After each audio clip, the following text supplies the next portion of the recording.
I'm Mark Mullins with the headlines in Austin. The debate over THC products is back up for discussion at the state capitol. Senate Bill 5 would ban the sale of consumable hemp products with THC.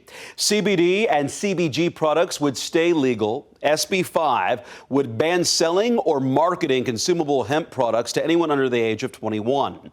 The bill also adds new labeling and packaging requirements. Supporters shared stories of psychosis and other negative health impacts they linked to some THC products. But opponents of the bill believe regulation is the key to safety. At first, I didn't notice anything major, but slowly things changed. I became paranoid. I started hearing voices that weren't real. I was convinced people were watching me. I would check the vents for hidden cameras. I was afraid to go outside. I felt like I was losing control of my own mind, and eventually I couldn't sleep, I couldn't function. There is more than 10,000 alcohol deaths per year in Texas from excessive alcohol consumption per the CDC numbers. Why are we not focused on alcohol? The amount of money that's being provided by the alcohol lobbyists and industry in this state is highly concerning. Many THC ban supporters said they do support lawmakers' recent expansion of the state's medical cannabis program. That's the compassionate use program.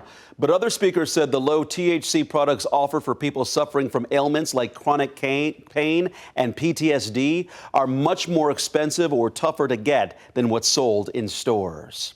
Governor Abbott's office issued a new statement about his position on THC regulations. His press secretary says the governor supports banning those products for people under the age of 21. And he supports a ban on dangerous synthetic products. But he says adults should be able to access heavily regulated, non-intoxicating hemp products. So the governor is working with the legislature to establish a framework that meets those goals. Llano police are investigating after someone found a body in the Llano River. Investigators say someone fishing near the Llano Bridge found a man dead around 5:15 Monday night. Police have not yet identified that man. We're learning more about the teenager police arrested this week after a shooting at a downtown Austin nightclub back in March. According to an arrest affidavit, on the night of March 30th, police believe 17-year-old Troy Tanksley was inside the lit lounge with other juveniles and ended up shooting into a crowd of people, hitting 4 of them. Police say after the shooting, Tanksley tried to sell the gun he used on Instagram. He faces a charge of aggravated assault mass shooting. A new TV series will delve deeper into the unsolved killings of 4 teenage girls in Austin.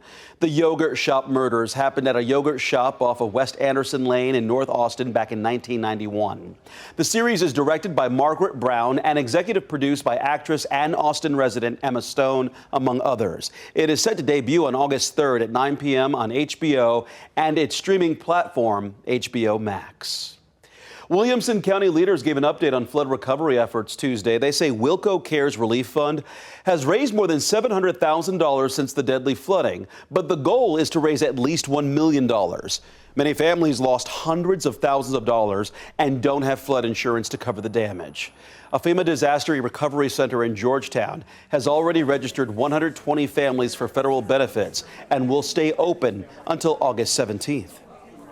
$10,000 per family may seem like a lot, but if my loss is $200,000 or $300,000 because I don't have flood insurance and my house is not livable, $10,000 is a token. It's a very generous token, but it's not enough to rebuild. Anyone interested can donate at ctxcf.org. The Marble Falls Area Volunteer Fire Department announced plans to honor the life of a fallen fire chief next week.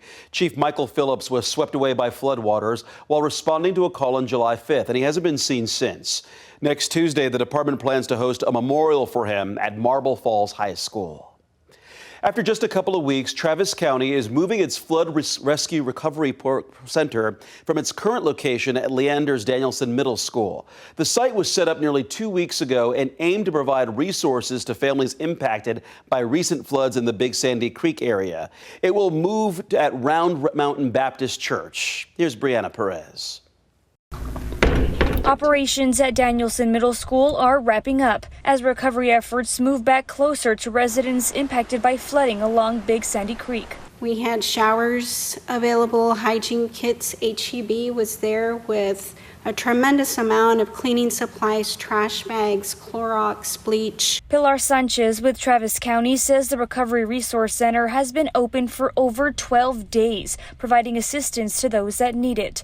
But with the start of school on the horizon, Sanchez says the school needs to be returned to Leander ISD to prepare for the upcoming year. Along with that, she says the number of people coming by was dwindling. We quickly found out that a lot of the things that we had for them were also available at the impact site. So we have had a very slow trickle of people coming through. Sanchez says in the time the center was open, they were able to help about 230 people. Meanwhile, some residents say the site's location was not ideal and it was out of reach for many. A lot of my neighbors, they couldn't get there. But also some of the kids weren't here because of the conditions of the homes. The children had to leave, so they were with other family members or friends already.